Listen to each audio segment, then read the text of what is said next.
Hello students, अभी के इस वीडियो में हम देखने जा रहे हैं एक नया टॉपिक जिसका नाम है अनसर्टेनिटी इन मेजरमेंट।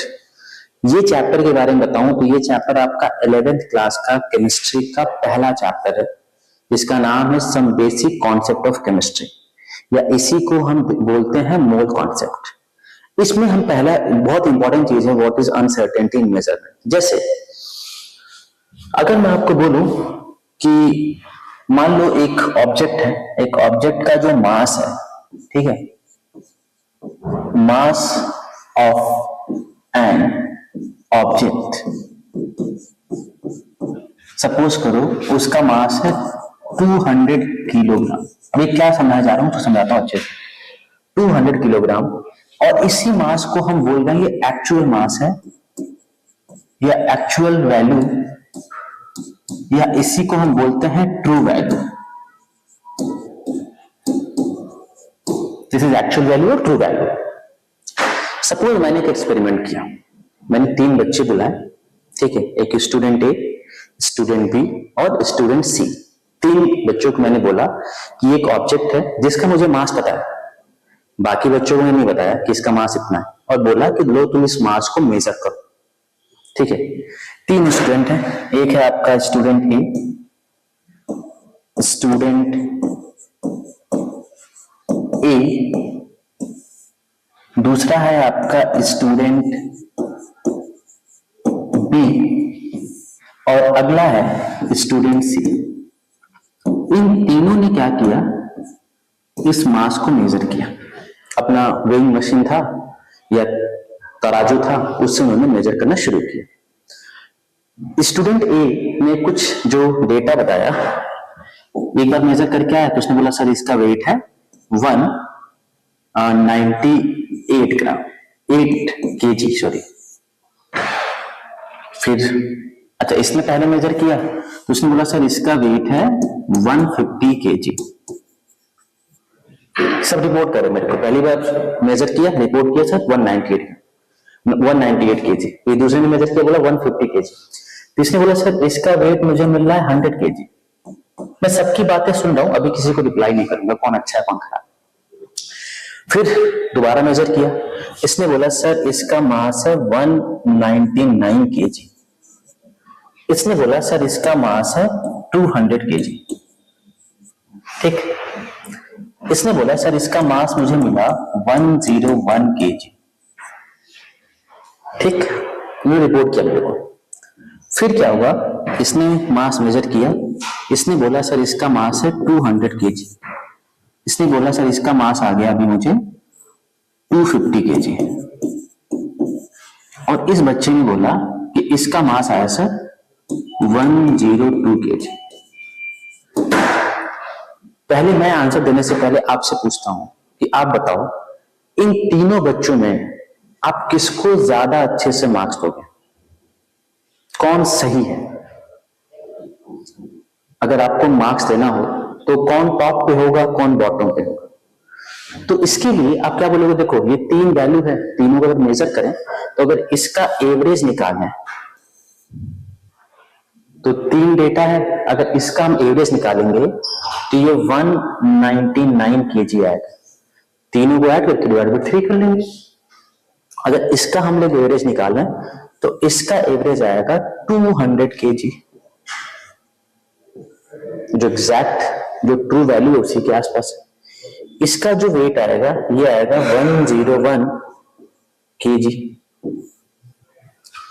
तो आप अगर मार्क्स दोगे तो शायद आप बोलोगे कि स्टूडेंट बी को हम ज्यादा मार्क्स दें। फिर उसके बाद किसको दोगे आप, स्टूडेंट ए, और उसके बाद सबसे लास्ट में स्टूडेंट सी। ये आप सोच रहे हो, लेकिन अगर मुझे मार्क्स देना होगा तो मैं स्टूडेंट ए को ज्यादा मार्क्स दूंगा, उसके बाद स्टूडेंट सी को, और उसके बाद स्टूडेंट बी को। फिर तुम बोलोगे सर ये तो फिर नाइंसाफी, आपने ये देखिए पूरा एकदम ट्रू वैल्यू या एक्चुअल वेट्स के आसपास पूरा एग्जैक्ट वही लाए। क्यों ऐसा मैं करूंगा, इसके पीछे रीजन क्या है, ध्यान से मेरी बात समझना। इससे पहले आपको कुछ वैल्यू बताता हूं। आपको एक टर्म होता है जिसको बोलते हैं accuracy, accuracy of a measure value. What is accuracy? Accuracy is the something that ऐसा बोलेंगे average of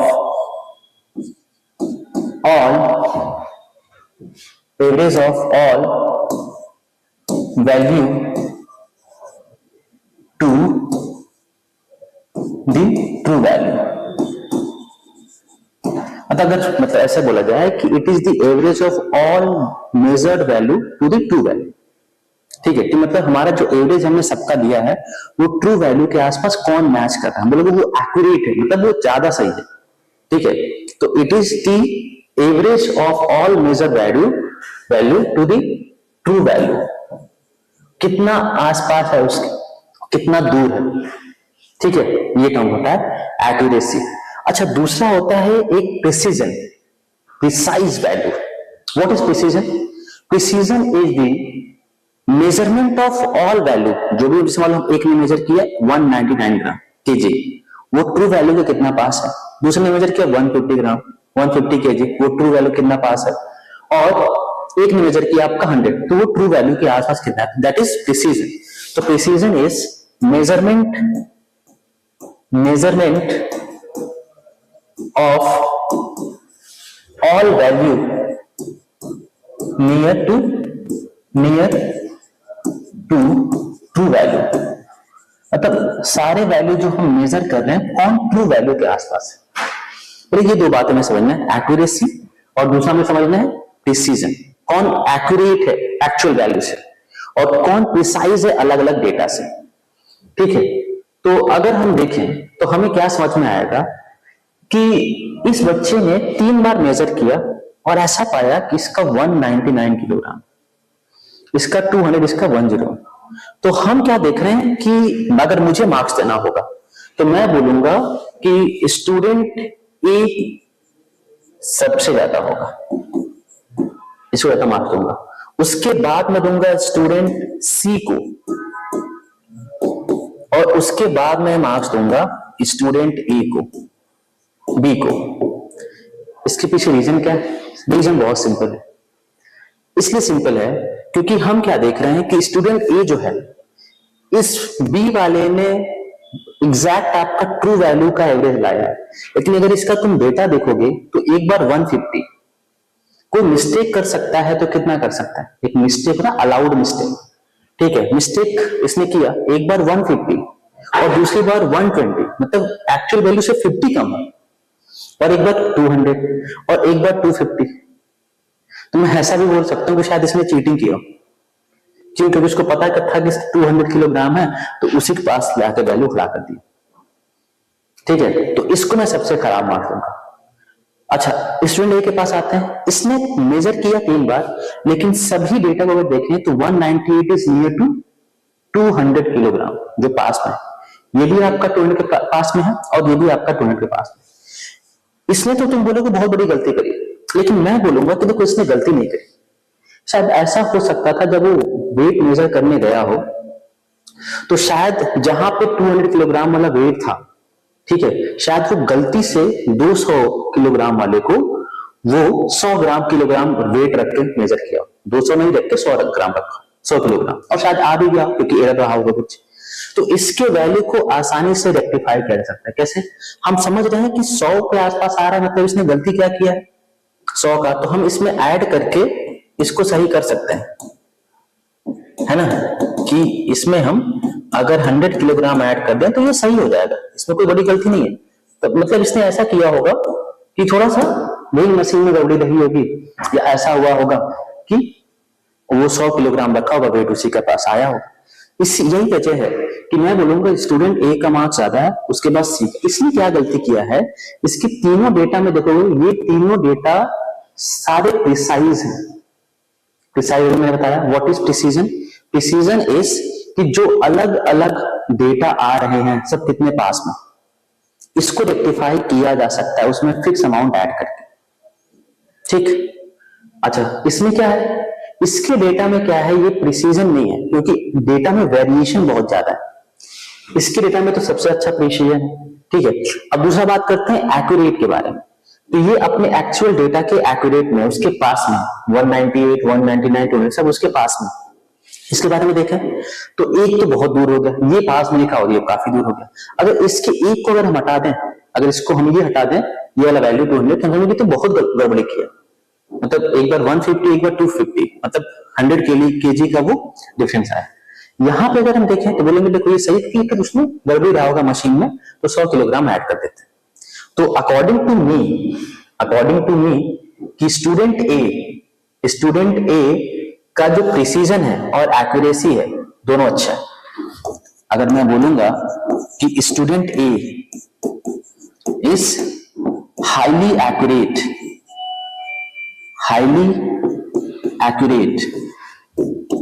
and highly precise, अपने एक्चुअल ट्रू वैल्यू के पास इसका वेट भी है और इसका प्रिसीजन भी अच्छा है, तीनों डेटा पास में। अच्छा, स्टूडेंट बी के बारे में अगर देखा जाए, स्टूडेंट बी, तो ये मतलब मैं बोलूंगा कि ये एक्यूरेट तो है, मतलब ये इट इज एक्यूरेट, बट इसका प्रिसीजन सबसे लो है। इसका प्रिसीजन कैसे है? सबसे लो है, क्योंकि सारे डेटा देखो बहुत ज्यादा वेरिएशन। और स्टूडेंट सी के बारे में अगर मैं बोलूं तो स्टूडेंट सी ये एक्यूरेट तो नहीं है, इसका एक्यूरेसी लो है, बट ये आपका प्रिसाइज है, तीनों डेटा आसपास है। ठीक है, तो ये होता है आपका अनसर्टेनिटी इन मेजरमेंट। अगली बात, अच्छा प्रिसीजन और वैल्यू, मैंने वही बोला, ठीक है, बताया मैंने आपको प्रिसीजन और एक्यूरेसी। अगला है सिग्निफिकेंट डिजिट्स, या इसी को बोलते हैं सिग्निफिकेंट फिगर्स, या इसी को शॉर्ट में लिखते हैं सिग फिक्स, मतलब कूल नेम है, जैसे ब्रदर का ब्रो है वैसे ही इसका कूल नेम है sig figs. What is significant figure? ठीक है, इसको मैं आपको एग्जांपल समझाता हूं। जैसे मान लो कि यही मार्कर है, यही पेन है, मुझे इसको मेजर करना है और ये अलग अलग यहाँ पे वैल्यू है। मान लेते हैं आपका एक स्केल है, ये 1 है, ये आपका 2 है, ये 3 है, ये 4 है। मुझे इस स्केल को मेजर करना है, तो मैंने क्या किया, यहां पे इसको रखा, यहां पे इसको रखा और यहां पे इसको मैंने मेजर किया। तो हमें क्या दिखा कि इसका जो वैल्यू आएगा वो नियरली इतना आएगा, कुछ इसी के आसपास। ठीक है, तो अगर मैं इसको मेजर करूं तो इसका वैल्यू कुछ इसी के आसपास आएगा। ठीक है, ये आपका वैल्यू है, दिस इज 1। इस पेन का वैल्यू ये आएगा। अच्छा, इसके बीच में रीडिंग नहीं, तो अगर मैं आपको बोलूं बताओ इसका लेंथ कितना है, ये मीटर में मान लेते हैं या सेंटीमीटर में मान लेते हैं। ठीक है, तो आप बोलोगे सर, एक बच्चा अगर मान लो लिखेगा कि सर मुझे कुछ ऐसा दिख रहा है 1 और 2 के बीच में, एग्जैक्ट बीच में नहीं है, तो मैं बोलूंगा ये 1.7 के आसपास दिख रहा है। कोई बोलेगा नहीं सर ये 1.8 के आसपास में दिख रहा है। कोई बोलेगा नहीं सर मुझे तो एकदम बीच में दिख रहा है, उसकी आंखें शायद खराब हो। कोई बोलेगा सर मुझे तो कुछ ज्यादा ही अच्छा दिख रहा है, 1.754। तो अगर मैं आपको बोलूं सेम वही क्वेश्चन, इन तीनों बच्चों में अगर मार्क्स देना हो तो किसको अच्छा मार्क्स दोगे? तो आप क्या बोलोगे, सर ये तो ज्यादा एक्यूरेट आया, इसको आप ज्यादा मार्क्स दोगे, लेकिन मेरे हिसाब से सबसे खराब। अब तो ये लग रहा है सर जिसको मैं ज्यादा मार्क्स दे रहा हूं वही खराब हो रहा है। रीजन समझाता हूं। इसको अगर देखें तो ये 1.7 पे है, तो देखो ये वैल्यू जो है 1 और 2 के बीच में है। देखो हमें नहीं पता एग्जैक्ट कितना है, तो इतना ये जो डिजिट है ना 1.7 या 1.8 या 1. ये हमारा अनसर्टेन है, हम इसको लेके सर्टेन नहीं है, और इतना अनसर्टेनिटी अलाउड होता है, कोई दिक्कत नहीं। कोई 1.7 करे, कोई 1.8 करे, कोई 1.5, मतलब लास्ट डिजिट है ये, तो इसमें अनसर्टेनिटी अलाउड होता है। लेकिन यहां पे इसने हमें यही श्योर नहीं थे ये अनसर्टेन है। ठीक है, इसने बोला कि सर अच्छा इसका मतलब क्या हुआ, इस पे सर्टेन नहीं है, तो यहां पे बोला कि सर हम या ये दोनों में तो हम सर्टेन है, क्योंकि अनसर्टेनिटी हमेशा लास्ट डिजिट में होता है। हम इन दोनों में तो अनसर्टेन है, लेकिन मतलब सर्टेन है, लेकिन इसको लेके सर्टेन नहीं। तो मैं बोलूंगा कि जब मैं इसी को, तो ऐसा तो है नहीं कि यहाँ पे भी आपका स्किल बना हुआ है कि यहाँ पे भी देख के बता लोगे। जब मैं यहीं पे सर्टेन नहीं हूं तो यहाँ पे तुम कैसे पहुंचे?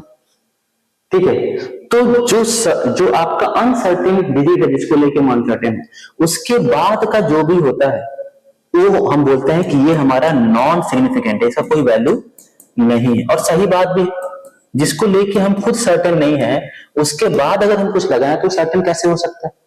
इसलिए बोलते हैं नॉन सिग्निफिकेंट, इसका कोई वैल्यू नहीं है। और जो लास्ट जिसको लेके हम अनसर्टेन, जैसे 1.7 है या 8 है या किसी ने 1.6 ही लिख दिया, कोई ऐसा भी बोल सकता है सर इसका 1.1 दिख रहा है, बोल सकता है इसको, वो बिल्कुल वो अलाउड भी है, सही भी है, क्योंकि हम लास्ट वाले को लेके सर्टेन नहीं।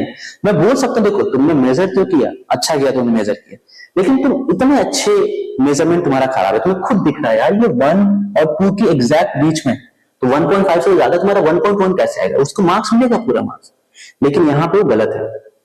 ठीक है, अब देखते हैं यहाँ पे, तो इसको बोलते हैं नॉन सिग्निफिकेंट। ठीक है, तो यही पर देखा व्हाट इज सिग्निफिकेंट फिगर। ठीक है, सिग्निफिकेंट फिगर का मतलब क्या है, कैसे हम देखते हैं सिग्निफिकेंट फिगर के बारे में। थोड़ा बंद करिए थोड़ा। ठीक है, फिर आगे देखते हैं। हाँ, तो हम कैसे कैलकुलेट करते हैं सिग्निफिकेंट फिगर। ठीक है, कि कैसे हम देखते हैं, तो इसके लिए कुछ रूल्स हैं। अब ये रूल पे आप क्वेश्चन मत करना, जो रूल बनाया गया है सिस्टम में बनाया है उसी रूल को हम फॉलो करते हैं। पहला रूल क्या है? रूल 1 ये बोलता है all non zero digit is significant figure. जितने भी आपके नॉन जीरो डिजिट होते हैं ये आपके सिग्निफिकेंट फिगर्स में आते हैं। मतलब जैसे अगर मैं आपको बोलूं कि 1, 3, 5 में कितने सिग्निफिकेंट फिगर, तो आप बोलोगे देखो 1 नॉन जीरो है, 3 भी है, 5 भी है, तो यहाँ पे 3 सिग्निफिकेंट फिगर है। ठीक है, मतलब जितने भी आपके नॉन जीरो नंबर होते हैं वो आपके सिग्निफिकेंट फिगर में आते हैं। कोई बोले कि 3, 1, 2, 4, 5, 6 में कितने सिग्निफिकेंट फिगर, तो यहाँ पे हमें दिखेगा कि यहाँ पे 1, 2, 3, 4, 5, 6 है यहाँ पे, और सभी नॉन जीरो हैं, तो यहाँ पे 6 सिग्निफिकेंट फिगर्स हैं। मतलब ये याद रखना है कि जितने भी आपके नॉन जीरो डिजिट होते हैं they all are significant figures. ठीक है, अगली बात, रूल 1 था ये। रूल 2 कि जो आपका जीरो होता है, ठीक है, जीरो जो होता है ये आपका सिग्निफिकेंट फिगर भी हो सकता है और ये नॉन सिग्निफिकेंट भी हो सकता है। जीरो के बारे में ध्यान समझो, जीरो आपका सिग्निफिकेंट भी हो सकता है और सिग्निफिकेंट नहीं भी हो सकता। जैसे अगर मैं आपको बोलूं कि 0, 3, 5, 4, 6, 7 में कितने सिग्निफिकेंट फिगर है, तो आप बोलोगे देखो नॉन जीरो कौन कौन है, 3, 5, 4, 6, 7। ठीक है, यहाँ पे मैं देख रहा है 5 सिग्निफिकेंट फिगर, जीरो यहाँ पे नहीं है, क्योंकि वैसे भी मैंने क्या बोला, all non zero digits are significant figures. ठीक है, अब जीरो के बारे में क्या बोलते हैं कि जीरो आपका सिग्निफिकेंट फिगर तब हो सकता है जब वो दो क्या बोलते हैं नॉन जीरो के बीच में, significant zero is significant figure when it is in between two non zero value और it is trailing to zero after decimal. अगर इस बात को लिखूं मैं इसको ऐसे लिख सकता हूं, zero is considered to be significant figure if it is in between two non-zero number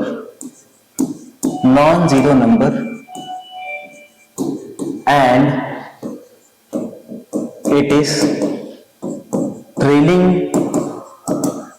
to zero after decimal. इसका मतलब समझाऊंगा अभी, बट अभी के लिए समझ लो, ये लिख लो कि जीरो इज कंसीडर्ड सिग्निफिकेंट अगर it is in between two non zero number and it is trailing to zero after decimal. जैसे ये नंबर है, तो अगर बोलूं यहाँ पे पहले वाले में कितने सिग्निफिकेंट फिगर है, ठीक है, तो देखो यहाँ पे देखा जाए तो 1 और 5 तो नॉन जीरो है और इन्हीं दोनों के बीच में क्या आ गया, जीरो, तो यहाँ पे ये दोनों भी क्या हो जाएंगे, सिग्निफिकेंट फिगर। तो यहाँ पे 4 सिग्निफिकेंट फिगर्स, यहाँ पे अगर देखा जाए तो देखो मैंने क्या बोला कि 2 is significant figure, 5 is significant, 3 is significant, 4 is significant. क्यों? क्योंकि ये जो नंबर्स हैं ये नंबर आपके नॉन जीरो है, लेकिन अगर इनके बीच में कोई जीरो आ गया, जैसे 2 और 5 के बीच जीरो आया तो ये भी आपका सिग्निफिकेंट फिगर होगा।